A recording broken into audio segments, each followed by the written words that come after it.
आज है 17 अक्टूबर 2024 दिन गुरुवार। Welcome back to clean news MP. चलिए देखते हैं मध्य प्रदेश की 25 फटाफट बड़ी खबरों को। इससे पहले आप न्यूज को कहां से देख रहे हैं हमें कमेंट में बताना बिल्कुल ना भूलें। साथ ही हमारे फेसबुक पेज को भी फॉलो करें। फेसबुक पेज का लिंक डिस्क्रिप्शन में दिया गया है। दिवाली से पहले केंद्रीय कर्मचारियों की बढ़ गई सैलरी। मोदी सरकार ने डीए में कर दी बढ़ोतरी। केंद्र की मोदी सरकार ने दीपावली से केंद्रीय कर्मचारियों को बड़ा गिफ्ट दिया है। केंद्र सरकार ने कर्मचारियों के महंगाई भत्ता 3% बढ़ाने का ऐलान कर दिया। बुधवार 16 अक्टूबर को हुई कैबिनेट बैठक में डीए बढ़ाने का फैसला लिया गया। डीए में हुई 3% बढ़ोतरी के बाद महंगाई भत्ता 50% से बढ़कर 53% हो गया है। करीब 52 लाख केंद्रीय कर्मचारियों और 60 लाख पेंशनर्स को इसका फायदा होगा। मध्य प्रदेश में गाड़ी रखने वालों के लिए बड़ी राहत। एमपी में गाड़ी रखने वालों को बड़ी राहत मिली। ई कार्ड को लेकर लगने वाले 200 रुपए के खर्च को परिवहन विभाग ने हटाने का फैसला लिया। इसके लिए सरकार को प्रस्ताव भेजा है। बता दें कि राज्य में 1 अक्टूबर से ड्राइविंग लाइसेंस और गाड़ी के लिए नई व्यवस्था लागू की गई। गाड़ी का रजिस्ट्रेशन या लाइसेंस बनवाने पर अब ई कार्ड मिलेंगे। ये कार्ड एम परिवहन ऐप पर उपलब्ध होगा। ये ई कार्ड पूरे देश में मान्य होगा। गर्भवती महिलाओं के लिए एमपी सरकार का बड़ा फैसला। एमपी सरकार ने प्रसव के दौरान जच्चा बच्चा की मौतों को कंट्रोल करने के लिए बड़ा फैसला लिया है। अब महिलाओं में पहले से ही हाई रिस्क प्रेगनेंसी का पता लगाकर उचित चिकित्सकीय संस्थान भेजा जाएगा। इसके लिए सरकार भोपाल में पायलट प्रोजेक्ट के तौर पर ई साथी प्रोग्राम चला रही है। फिलहाल काटजू अस्पताल में ये शुरू किया गया है। छिंदवाड़ा के फैशन डिजाइनिंग इंस्टीट्यूट में स्कॉलरशिप घोटाला। 8 छात्रों से नाम पर निकाले 19 लाख रुपए। इमली खेला फैशन डिजाइनिंग इंस्टीट्यूट में 19 लाख रुपए से अधिक का छात्रवृत्ति घोटाला सामने आया है। बताया जाता है कि इंस्टीट्यूट के तत्कालीन प्रभारी और प्रशिक्षक ने फैशन डिजाइनिंग के यूजी पास आउट छात्रों को परीक्षार्थी दर्शाकर शासन को लाखों रुपए का चूना लगाया है। इस मामले में पुलिस ने एफडीआई के तत्कालीन केंद्र अध्यक्ष और प्रशिक्षक के खिलाफ धोखाधड़ी का मामला दर्ज किया। सीएम हेल्पलाइन में 3.39 लाख शिकायतें लंबित। शिकायतकर्ताओं से करेंगे बात मुख्यमंत्री। मध्य प्रदेश में सीएम हेल्पलाइन ने की गई शिकायतों के निराकरण को लेकर अधिकारी गंभीर नहीं हैं। विभागों और जिलों की 100 दिन से अधिक समय से लंबित शिकायतें 3,39,727 हो गईं। अब मुख्यमंत्री 28 अक्टूबर को समाधान ऑनलाइन कार्यक्रम में शिकायतकर्ताओं से बात कर शिकायतों का निराकरण करेंगे। लोक सेवा प्रबंधन विभाग के प्रमुख सचिव राघवेंद्र कुमार सिंह ने सभी विभागों प्रमुख और जिला कलेक्टर को इस संबंध में पत्र जारी किया। भोपाल में होगा वंदे भारत ट्रेन का मेंटेनेंस। रानी कमलापति रेलवे स्टेशन के पास बन रहा आरओएच शेड। भोपाल रेल मंडल की ओर से रानी कमलापति रेलवे स्टेशन के पास में आरओएच शेड तैयार किया जा रहा है। इस शेड में वंदे भारत ट्रेन का मेंटेनेंस किया जा सकेंगे। इसके साथ अन्य ट्रेन का भी मेंटेनेंस होगा। इसके लिए पिट लाइन भी लगभग तैयार है, जो कि फरवरी तक शुरू की जाएगी।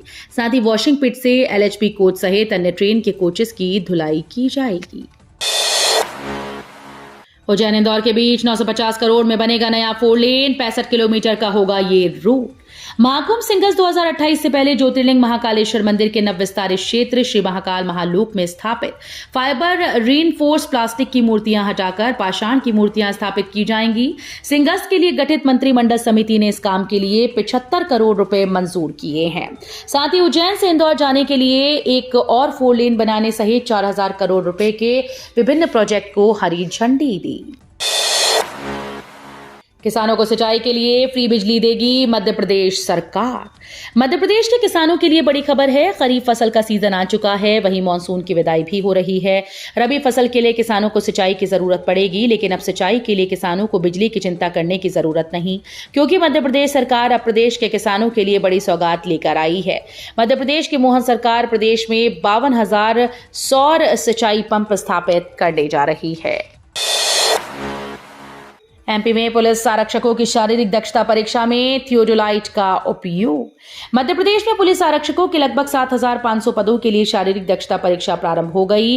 किसी तरह की गड़बड़ी की आशंका न रहे, इसलिए अत्याधुनिक तकनीकों का उपयोग किया जाएगा। लंबी कूद और गोला फेंक में माप के लिए थियोडोलाइट तकनीक का उपयोग किया जाएगा। जहां पर गोला गिरेगा वहां प्रिज्म लेजर रखकर इसके माध्यम से उसका मापन थियोडोलाइट से किया जाएगा। विजयपुर और बुधनी उपचुनाव की तैयारी में जुटी भाजपा और कांग्रेस। मध्य प्रदेश में श्योपुर जिले के विजयपुर और सीहोर जिले के बुधनी विधानसभा सीटों पर होने वाले उपचुनाव के लिए चुनाव की तारीखें घोषित हो चुकी हैं। विजयपुर विधानसभा सीट पर कांग्रेस ने 1990 से 2018 तक 6 बार जीत दर्ज की।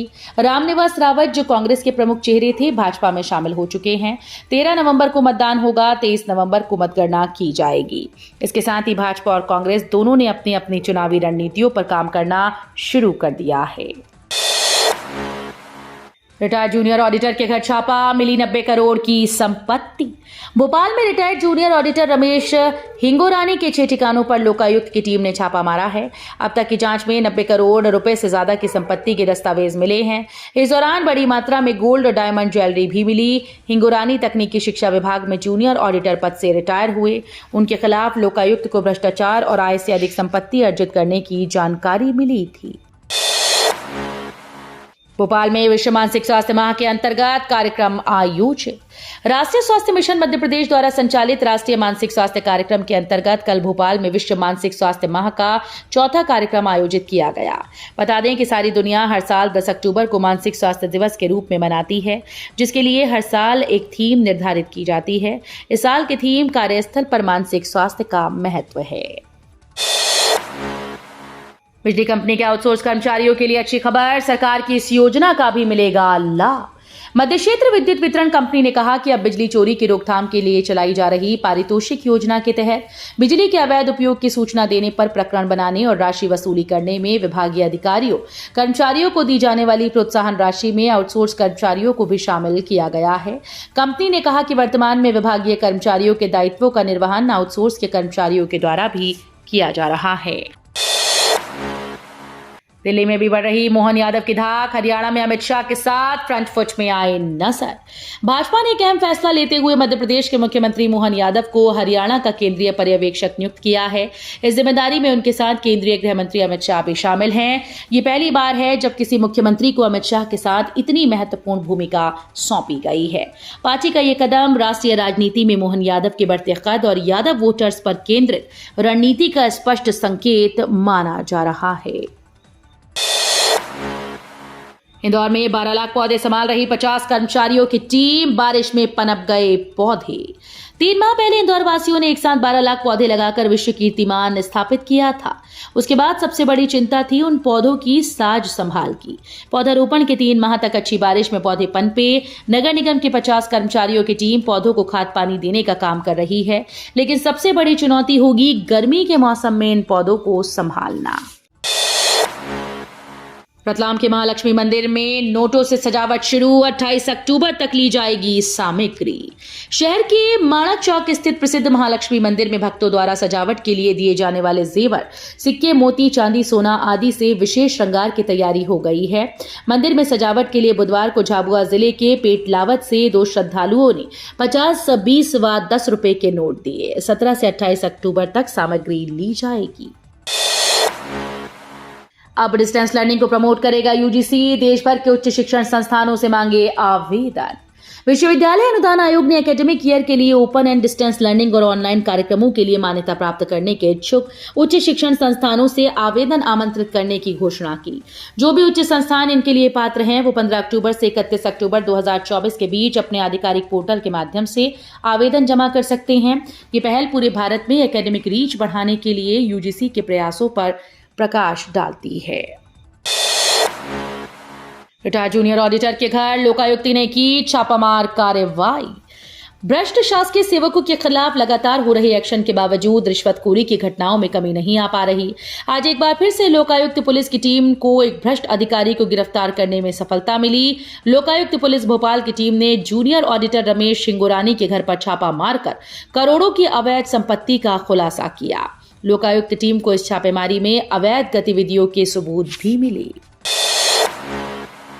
कांग्रेस की रायशुमारी में विजयपुर बुधनी उपचुनाव के लिए आ रहे कई नाम। मध्य प्रदेश में खाली हुई 2 विधानसभा सीटों विजयपुर बुदनी में उपचुनाव का बिगुल बज चुका है। चुनाव आयोग ने मंगलवार को तारीखों की घोषणा कर दी। अब दोनों ही सीटों पर प्रत्याशी को लेकर घमासान मचा है। जहां बीजेपी एक सीट विजयपुर पर अपना प्रत्याशी तय कर चुकी है, वहीं कांग्रेस को अभी दोनों ही सीटों में प्रत्याशी की तलाश है। कांग्रेस छिंदवाड़ा जिले की अमरवाड़ा विधानसभा उपचुनाव हारने के बाद इन दोनों सीटों पर विशेष फोकस कर रही है। योगी समेत इन 9 नेताओं की सुरक्षा से हटेंगे एनएसजी के कमांडो। केंद्र सरकार ने नेशनल सिक्योरिटी गार्ड को वीआईपी सिक्योरिटी ड्यूटी से हटाने का फैसला लिया। वीआईपी सिक्योरिटी वाले 9 लोगों की सुरक्षा अगले महीने तक सीआरपीएफ को सौंपने का आदेश दिया गया। इन 9 लोगों में रक्षा मंत्री राजनाथ सिंह, सीएम योगी, मायावती, लालकृष्ण आडवाणी, सर्बानंद सोनोवाल, रमन सिंह, गुलाम नबी आजाद, फारूक अब्दुल्ला और सीएम चंद्रबाबू नायडू शामिल हैं। बार बार विमानों में बम की फर्जी खबर पर मोदी सरकार का एक्शन। विमानों में बम की धमकियां मिलने के मामले में मोदी सरकार ने बड़ा एक्शन लिया है। सूत्रों के मुताबिक फर्जी धमकी देने वाले नो फ्लाई लिस्ट में शामिल किए जाएंगे, यानी वो कभी फ्लाइट में नहीं बैठ पाएंगे। इसके अलावा एयर मार्शल की संख्या दुगनी की जाएगी। साथ ही फ्लाइट्स रूट पर एनएसजी तैनात किए जाएंगे। किसानों को तोहफा, रबी फसलों के लिए एमएसपी बढ़ाई गई। दिवाली से पहले केंद्र सरकार ने किसानों को तोहफा दिया है। सरकार ने गेहूं, सरसों समेत रबी फसलों के लिए एमएसपी को बढ़ा दिया।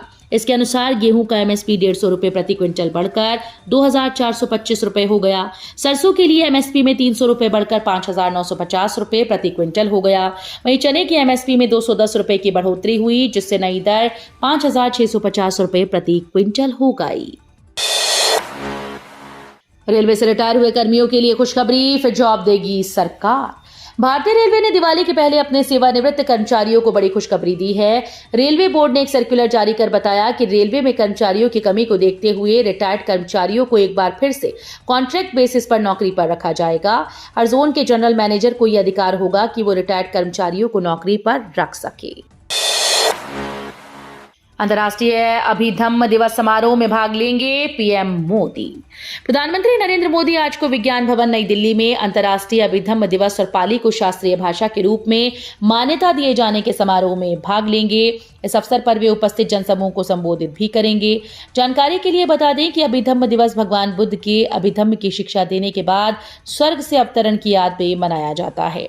वहीं हाल ही में पाली को 4 अन्य भाषाओं के साथ शास्त्रीय भाषा के रूप में मान्यता दिए जाने से इस वर्ष के अभिधम्म दिवस समारोह का महत्व और भी बढ़ गया है। उज्जैन में यातायात पुलिस की बड़ी कार्रवाई, 47 अवैध मॉडिफाइड साइलेंसर जब्त। उज्जैन शहर में सुरक्षा और यातायात नियमों के उल्लंघन को गंभीरता से लेते हुए पुलिस अधीक्षक उज्जैन के निर्देश पर मोटर बाइक के खिलाफ कड़ी कार्रवाई की गई। इसमें मोटरसाइकिल न केवल यातायात सुरक्षा के लिए खतरनाक होती हैं, बल्कि इनसे सड़क दुर्घटनाओं का खतरा भी बढ़ जाता है। इस क्रम में अतिरिक्त पुलिस अधीक्षक शहर नितेश भार्गव के मार्गदर्शन में और ट्रैफिक डीएसपी विक्रम सिंह कनपुरिया के नेतृत्व में विशेष अभियान चलाकर ऐसे वाहनों को जब्त किया जा रहा है। तो ये थी आज की 25 फटाफट बड़ी खबरें। अगर आपको न्यूज पसंद आई हो तो वीडियो को लाइक और शेयर जरूर करें। धन्यवाद।